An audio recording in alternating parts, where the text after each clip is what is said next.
From toddlers to teens, and social media to screens. we have so much to be mindful about as parents in the digital age. Bruh. As Black and brown moms with 6 kids between us, we're excited to be partnering with Meta, a company that is committed to supporting parents in this digital age, and to be answering some of parents' biggest questions about technology, safety, and raising resilient kids. We'll double click on AI, technology, and online safety through expert insights and our own parenting wins and fails because none of us have this figured out. I'm Samantha Danielle, content creator, writer, and mom of 3 teens. I'm Kanika Chadda-Gupta, TV journalist, podcast host, and mom of Irish triplets in elementary school. And this is Parenting in the Digital Age with Sam and Kanika, brought to you by Meta. Parenting today is a wild ride. All our parents had to worry about was on the TV. Now we have social media, AI, and apps for everything. And to put the icing on top, our kids think Google is smarter than us, which, I mean, sometimes they're not wrong, but it's a lot to keep up with. Oh my God, of course. And that's why we are so excited for today's guest because she has social down to a science. She's a stand-up comedian, screenwriter, producer, actor, and is an immigrant mom of 3. She's figured out how to use social media to bring her family together. She spent 16 years as a stay-at-home mom before taking the leap into comedy, and now she's headlining shows worldwide, has millions of followers online, has a published memoir, and her own show. She is a real pivot queen. Please welcome my dear friend, my Didi, whose older sister, and everyone's favorite Indian auntie, ZARNA GARG. Yay! Thank you. Thank you for having me. Namaste, everybody. So excited to be here. So excited to be here. Listen, we will be your hype squad anytime. I have been following you and listening and getting to know your story. It is so inspiring how you went from being a stay-at-home mom for 15 years to doing a full pivot, comedy, and now a televised sitcom. Please tell the girls who are over 30 at home, how did you make this happen? You know, desperation plays a big part in my life. Wow. I really needed to get back to work. I was a stay-at-home mom for 16 years, and 16 years of being home with the kids full time, I learned something. I'm not that into them. Same. I thought it was soul crushing. I thought it was, the thing is that I've learned now that I love my kids, but I hate the job of mothering. Yep. I think that burden is just, it's actually untenable on women in America in particular, where there's no support structure, social, financial, nothing. So I really wanted to get back to work. I was struggling to get back to work. Just so everybody knows, I failed at many, many businesses. I tried being a matchmaker. That was a horrible business. I don't recommend it for anybody. It is such a sad business. All you're doing all day is giving people therapy. Everybody is too good for everybody else. Oh my God. It was a cycle of like nobody wanting to meet anybody that was available to meet. So you're not going to help me find my love. It's not like I can't call you to find my love. I think if you want to find your love, your best bet is to do what I did, which I describe in my story. I put a very clear ad out into the universe in 1997. Oh, okay. I met my husband online in 1997. It's true. I'll get details online. I need the recipe. I need the exact address of where you put the ad at in the universe because, yes, I need it. Yes. And that'll work. I'm telling you, it will work. So it sounds like you failed forward. We say failure, but it sounds like you failed forward because you said you had several things that didn't work. Some of those sound like they could definitely be turned into comic things, and you use that to build to where you're at. So that's really cool. Yeah. The irony is that as much as, it's a toil to take care of our kids, it was your kids who sparked that light in you to actually pursue comedy. So how did that come to be? They conspired against me, my kids. The thing is that they were watching me try and fail. Every day I was telling a new story of like, I made all this vegan chili and no one wants to buy it. Like, why doesn't anybody want to buy it? And or whatever my business was. And they were watching me, and my daughter and realize, she's like, mom, it's not all these products, it's your stories. It's your stories that people are getting attracted to. And I never once thought about it. I had a history of hanging out with my kids after school, and I was always yelling at everybody about whatever they were doing and not doing or whatever. But no one ever Yeah. took me seriously. No one's ever afraid of me. And then my son, I remember when he was about 14 at the time, he said, Mom, when I tell my friends your life story, they all want to hear more. And that's like an Olympic level feat for a 14-year-old's attention, to capture the attention of these boys who are heavily into gaming and sports and whatever at that moment in time, to make them pause and actually listen and ask a follow-up question, felt like, A okay, high maybe there's something compliment. here, right? A Uh, really high a compliment because very I was shocked myself. And my daughter was like, Mom, you need to try comedy. You need to try comedy. And I was like, what? That's not a job. That's not a job. Like, I needed a job that paid money.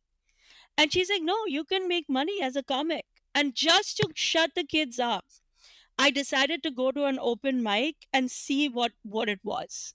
I really thought I would go and take a selfie and leave and never come back. thanks for the conspiracy, kids, because your conspiring was actually inspiring to mom. And I think that's so cool. And I love how you were really just really keeping it real and being down to earth about how it is difficult to parent. And it can be, I think we always hear about how parents traumatize our kids, but our kids traumatize us sometimes Oh too. my God. Are you kidding? And from a comedic standpoint, I know a lot of times you comedians are pulling from different traumatic things in their life, different real things. How has, if or has trauma impacted your comedy and your storytelling? I have a whole buffet of trauma to pick from, Mm. right all the way to my childhood. I had so many things. This is the whole thing. People talk about how, oh, you started late in life. But the advantage is you also have so much life to draw from. So Yes. many things have Mm. happened. You've been through the ups, you've been through the downs, you've made friends, you've lost friends, there's love, there's betrayal, and it's all real. So I've had a lot of things happen, and luckily for me, my audience is also filled with people who've had big lives. I really believe that that's why we connect with each other, that we find each other, because they know what I'm saying. They felt it. They're not imagining it. And that's why we find each other and we're part of each other's world. So much trauma, even just the decision to have 3 kids. What were we all thinking? All three of us in Crazy. this room. What possessed Yeah. us? 0 stars, wouldn't do it again. Love you, but it definitely, comes with a little bit of a behavioral health question, like, "Girl, were you crazy?"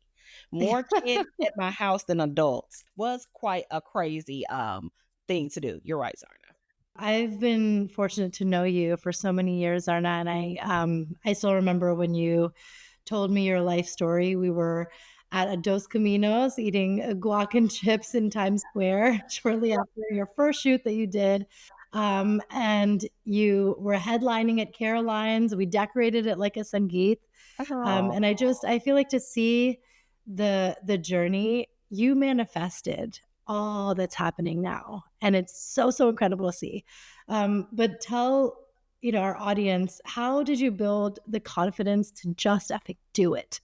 Because we second guess ourselves, we're too scared, and to put yourself out on social, that's a whole other level.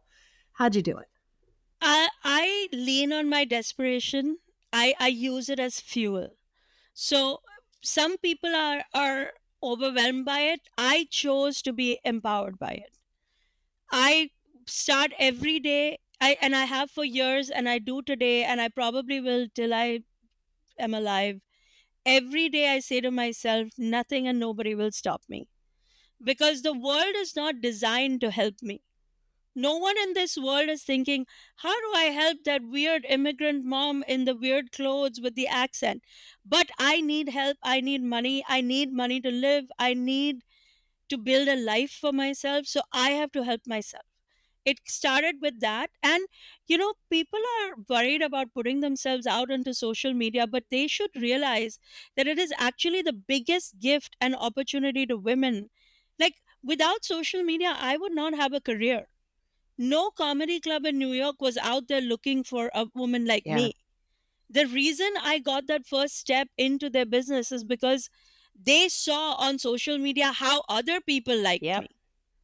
It was not even about them.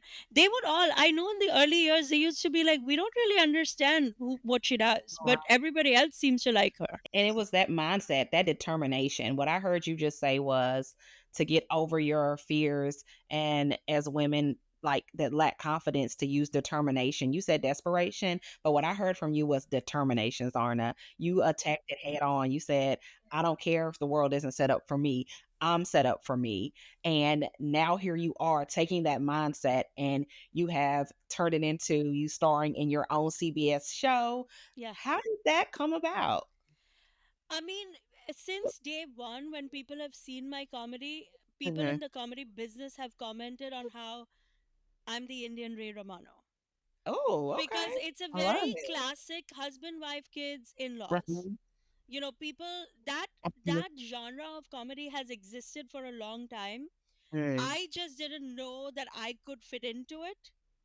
Wow. It's usually like a white guy in the lead, Yeah. you know, and his stories. But for the first time in the comedy industry, when industry bookers, talent agents, managers have seen my work and said, this is exactly that emotion, that beat, and we should do more of this. And so the idea of it has been in the air for a long time, but it's still a long road from having the idea to making it happen. You have to prove yourself every step of the way. You have to prove that you have enough story. You have to prove that you know how to write your story, because that is a whole another skill in and of itself. But everything, here's the thing, once you say to yourself that everything is figure outable, everything becomes figure outable. Once you say to yourself, well, he did it and she did it and she did it and they're just all people, then you start looking for ways for you to do it.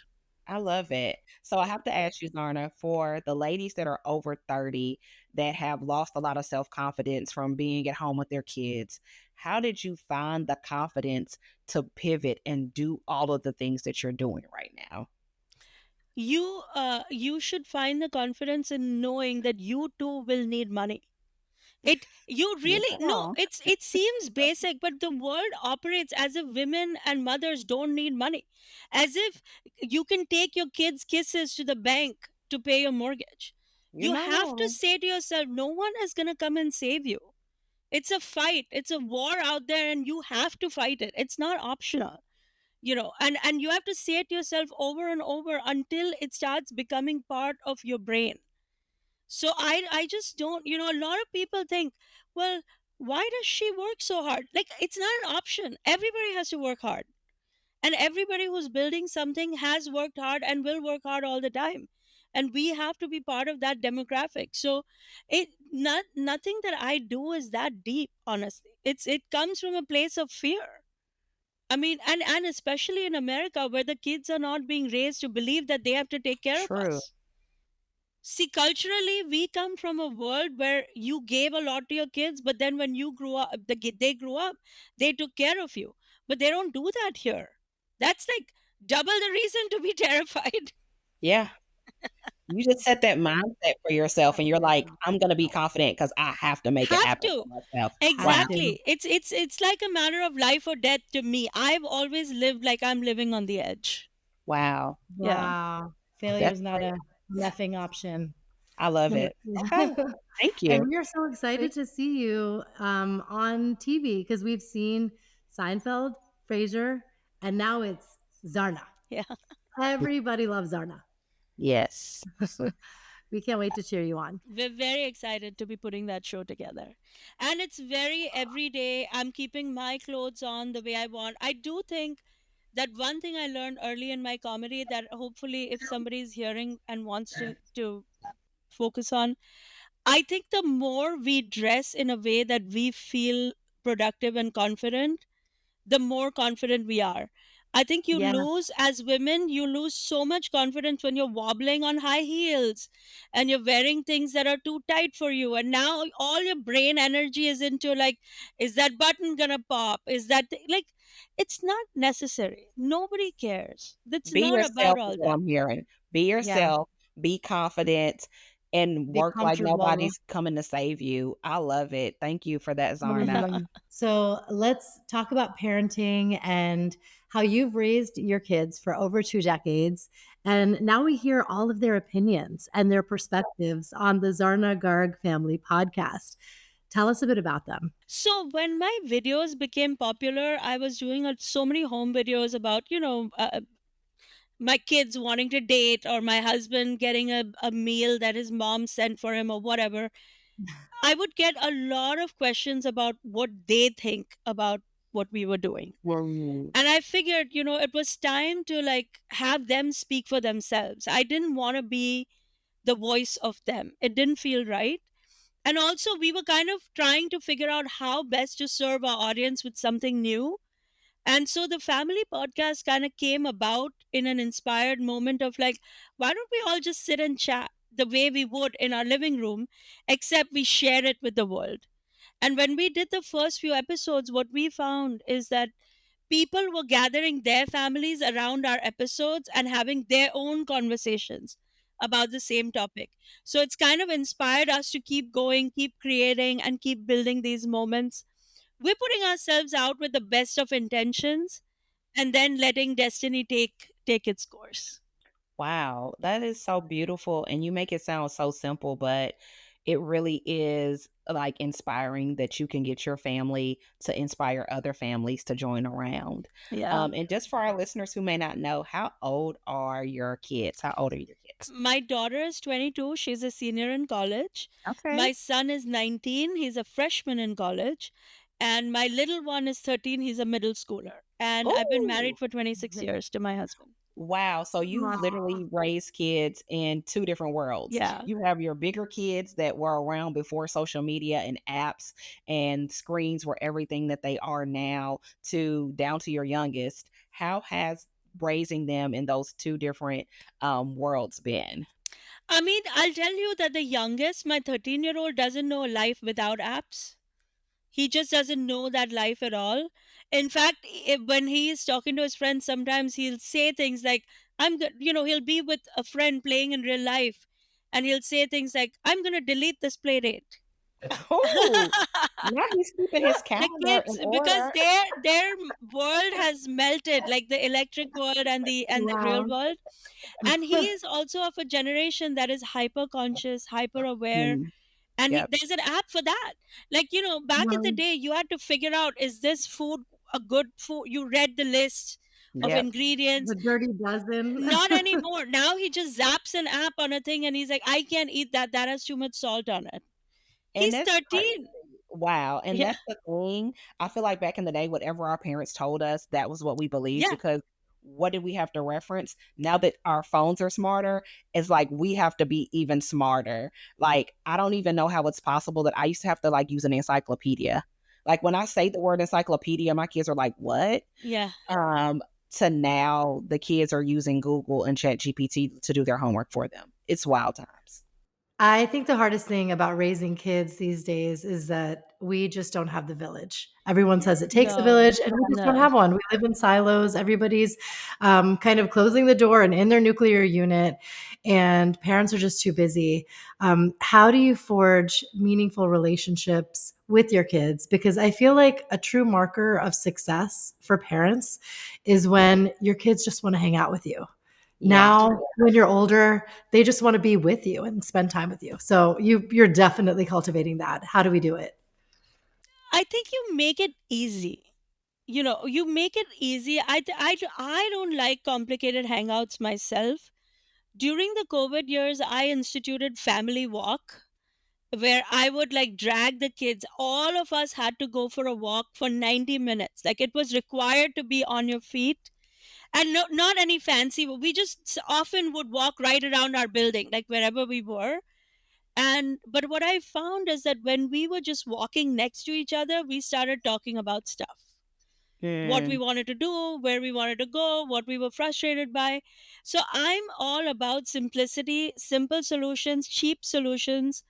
I'm not, you won't catch us buying any tickets to any sporting events. It's too expensive. I don't understand how families live. Like, even the cheapest seats at basketball games and football games, those are expensive things by the time you're done, and not healthy, all the food and drink. So we have had a history of doing very simple things, like we will do a family dinner where we will talk about like whatever one of the kids is going through. I think i think it's a lot easier for us to enter their world rather than try to get them to enter ours, yes. you You are know, Mm, so wow. right. That's great because advice. they want to talk about their life. It's Yeah. just harder to sit there and expect them to enjoy whatever we want to talk to them about. But the goal is to open the door to some conversation and then see where it goes. So I'm the queen of cheap and easy and like simple solutions all around, like nothing complicated in our house. I love that. Simple solutions and just bringing your kids in. I mean, and I can say now, and you probably know because you have kids in college, it really does matter and it builds those close relationships. So when your kids are older, they want to stay connected to you, they value you. It's really where it is built. Which brings me to my next question. I wanted to talk to you about a show you had did on social media where Zoya shared that it gave her some anxiety to post.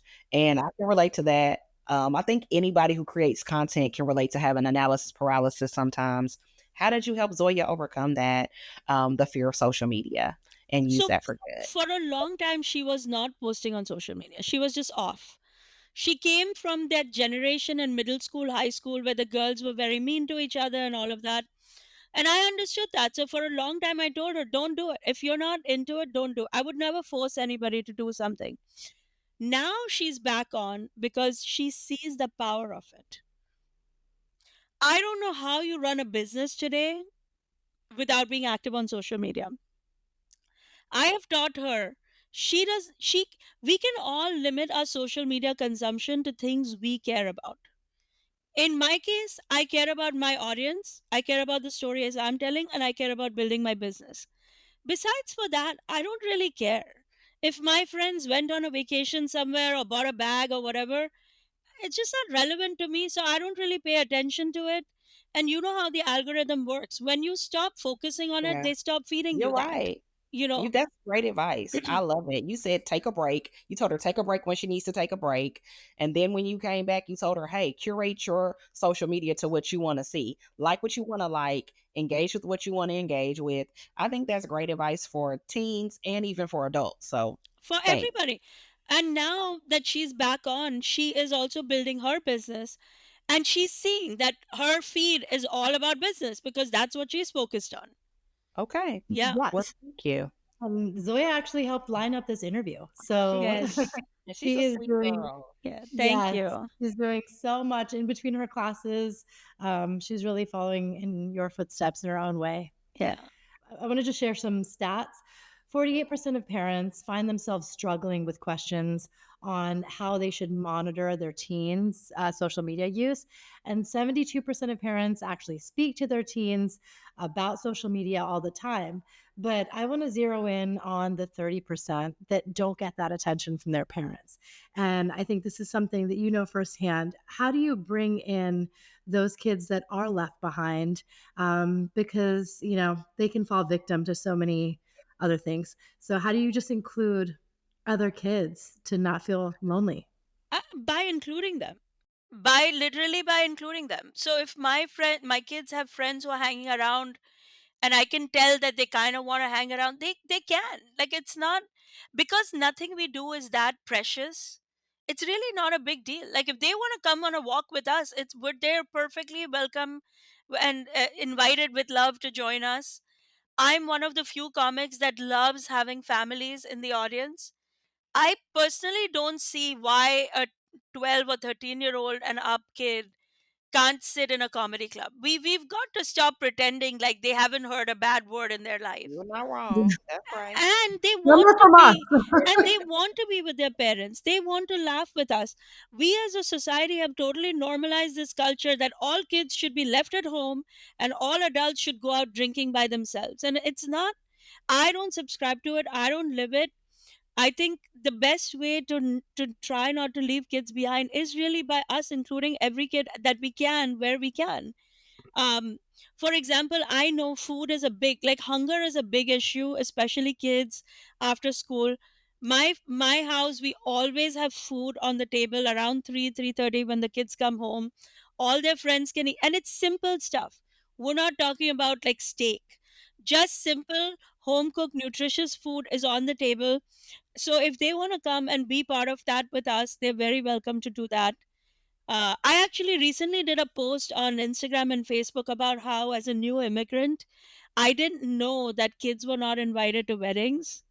I didn't Oh, know that that was a thing, that that's a separate invitation, because wow. the world we come from, everybody's invited to everything every time. Mhm.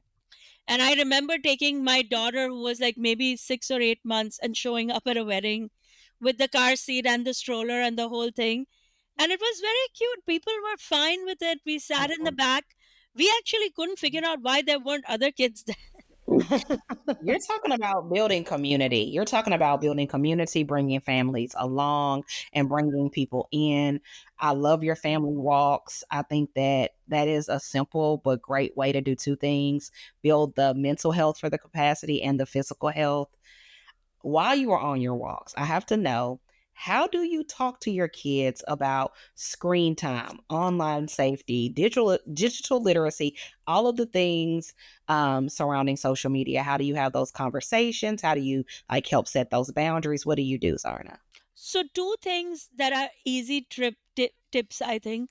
One is, in my house, the default setting is that if you're using your laptop or your phone, you should be in the living spaces, in the living room, kitchen, dining area, wherever, not locked up in your room. I never liked the idea of the kids walking in home and just shutting the door and staying in there for hours. I feel like there's a lot of danger that can come from the kids just feeling more than what they're doing or not doing, just feeling like no one's watching them ever. That feels wrong to me.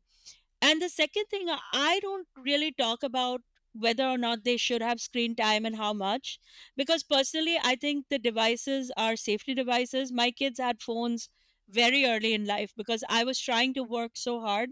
I actually didn't understand everybody saying kids should never have phones, because I didn't know who was going to watch my kid. Like, how was I going to reach them? I've leveraged the use of electronics and social media since many, many years now. But what I have found is that rather than focusing on don't spend your time on the devices, I've spent some time building life around the devices that is so compelling that they themselves want to put their phones down. So I I think love that. helping each kid find that one thing that they're passionate about, that in my daughter's case, I know she loves making puzzles. She's obsessed with puzzles. So I've spent a lot of money buying puzzles and encouraging her, making space in the house so she can focus, because it's not an expensive activity.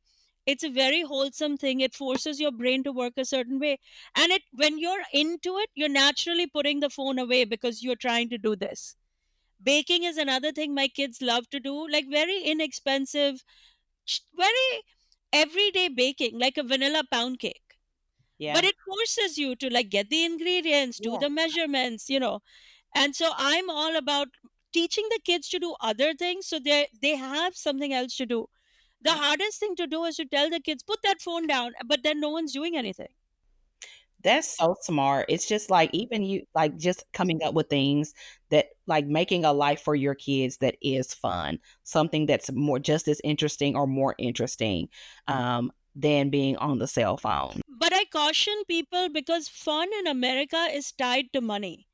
So Mm, I'm very, like, you will never see my family buying tickets to a basketball game and a football game.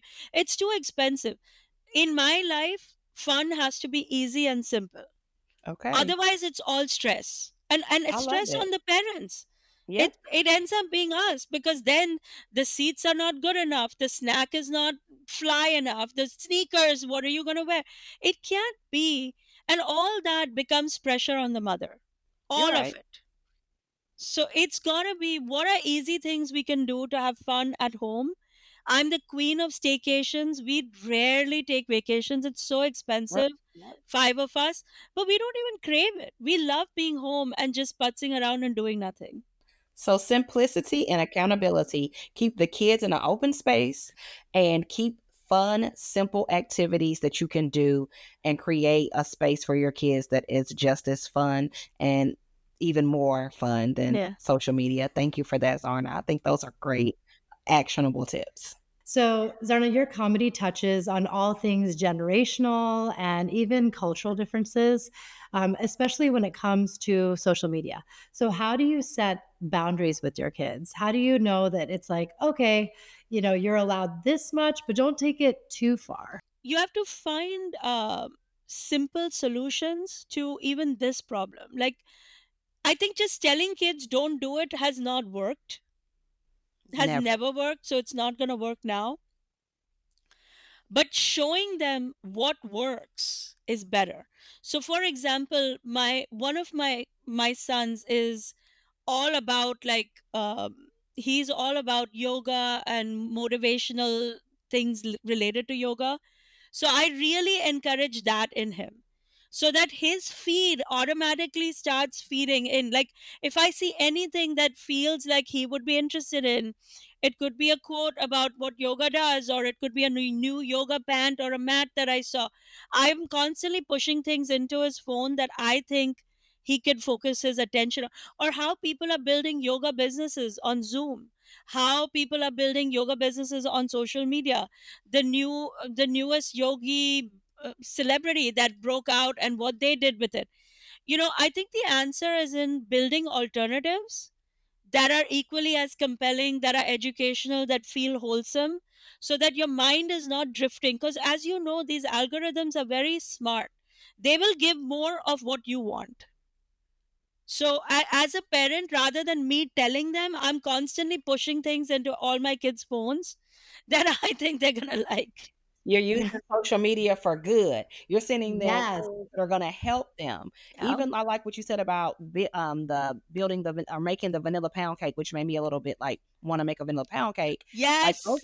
those are recipes you can find online. So you can send those recipes to your kids and be like, "Let's make that tonight." And So, not expensive at all. Like, yeah, honestly, you're talking about the most basic ingredients.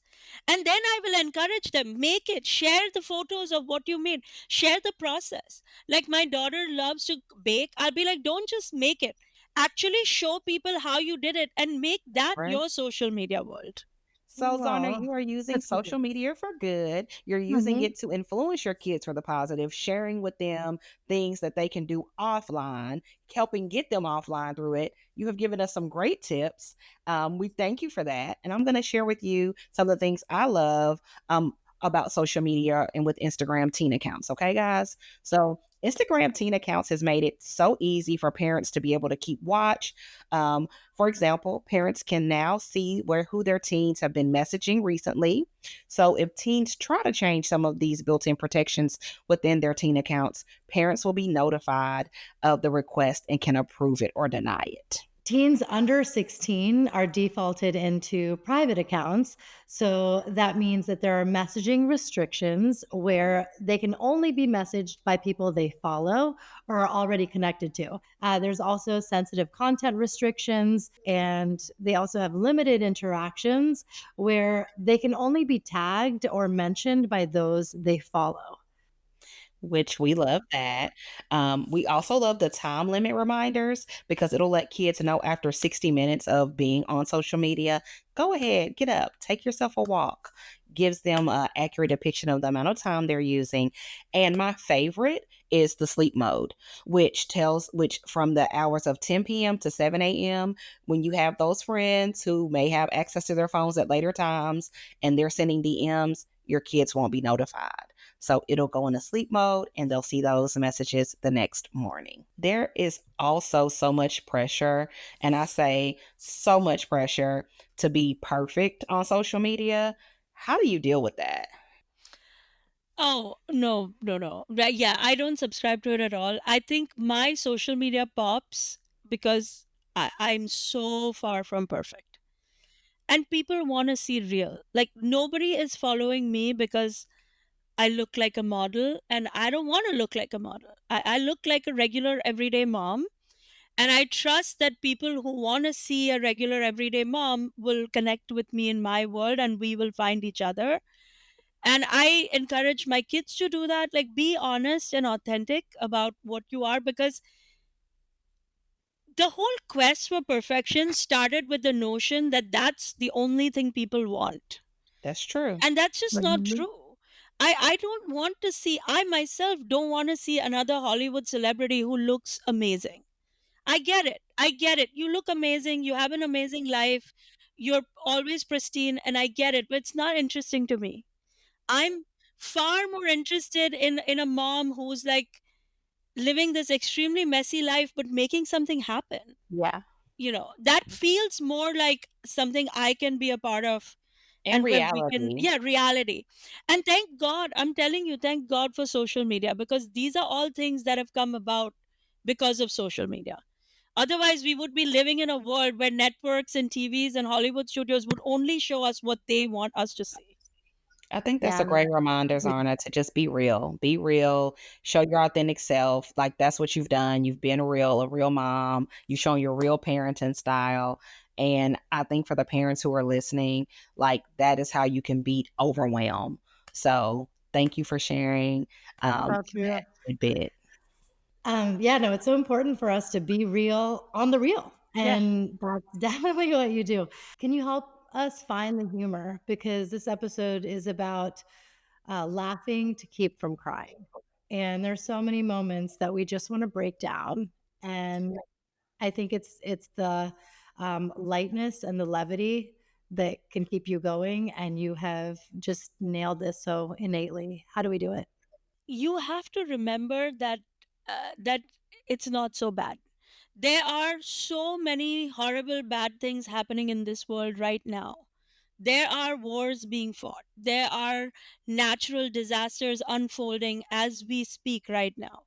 You Uh, cannot turn everything into like a life or death thing. It's just not. I think if your friend didn't invite you to a birthday party, we will live. yeah, Everybody will live, life will go on. And you have to remind yourself, because when you're thinking of something bad that happens to you, it feels like the worst thing that could happen on earth. Yep. And in fact, it is so far from it.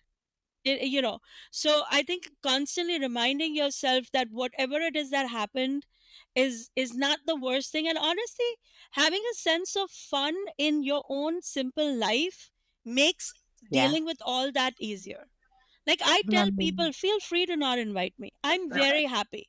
I am happy going for my walk, putting my headphones on, listening to my music, and being left alone. Like, I just don't need complicated things to bring me joy. And I think the more you simplify your life, the more you are able to achieve for yourself, and the less you're interested in all the other things that make you and other people sad. Simplicity equals joy. That's what I'm hearing you say, Zarna. I think so. I mean, like, my friends, for example, like, will get all upset about some bag they got and didn't get and all of that. Like, I don't even think about it. Like, I get upset. You know what upsets me is when I get interrupted during my walk. I'm listening to my favorite song and somebody annoys me. But thank God for do not disturb mode. right. Yes. Zarna, you often share this quote, and I've definitely been a beneficiary of it. That you are like a candle, and you light all those around you, and that never dims your own light.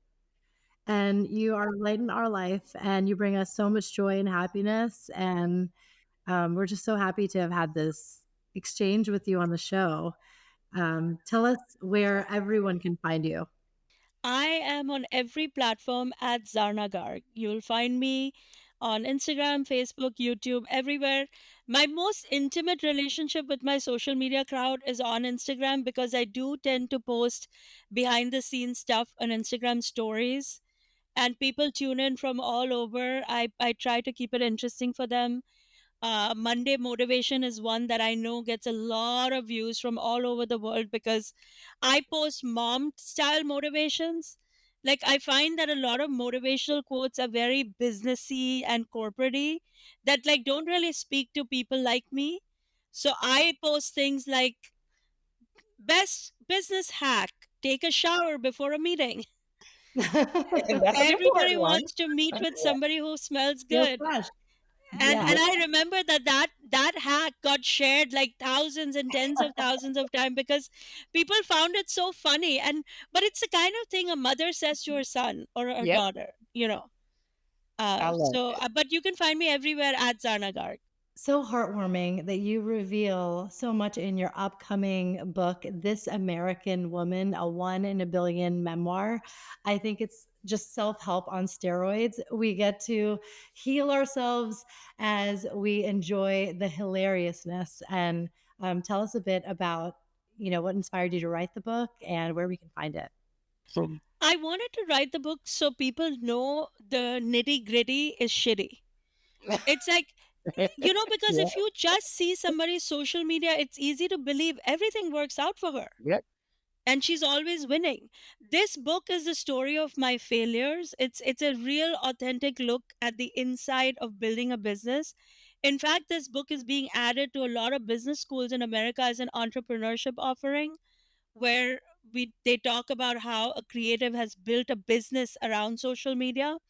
So it chronicles all my failures. It even talks about how when my husband lost his job, the pressure it put on me, and how I had to funnel that pressure into revenue streams that I could tie to my business accounts. So I did it really out of a sense of service to millions of women in particular who don't see themselves as a working professional or are trying really hard to break out from years and years of being buried under diapers and formula, which as I once was. The years of being a stay-at-home mom in particular will strip you of your confidence in a way that nothing else will.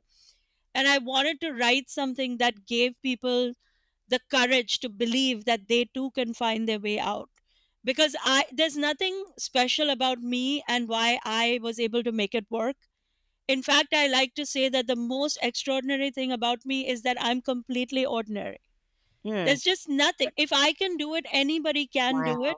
And I've tried to write the book in the most basic plain speak English, with everything that I believe, all the tools that I use to hype myself up even to this day. And I've done it truly with a sense of like, here is my truth, and I really hope and pray that other people can make lots out of it for themselves. Wow. Amazing. Thank you so much for joining us on this special show. You just dropped so many gems, and I know the parents are going to feel so seen by hearing your story. Thank you. And also please notice and see my horrible mother-in-law. That's a bonus. I will definitely leave here inspired to be more just to do it the work every day. I think if anyone leaves here is what I heard you say is get up, do the work every day. That's your superpower.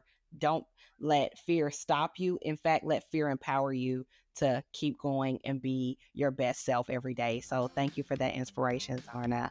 Make sure to subscribe to the podcast series wherever you listen for insightful tips on parenting and online safety. And you can find me, Samantha Danielle, at samanthadanielle.com or on Instagram at Hey Samantha Danielle. And you can find me, Kanika Chadda Gupta, on my website, that's totalmomsense.com, and on Insta at Kanika Chadda Gupta.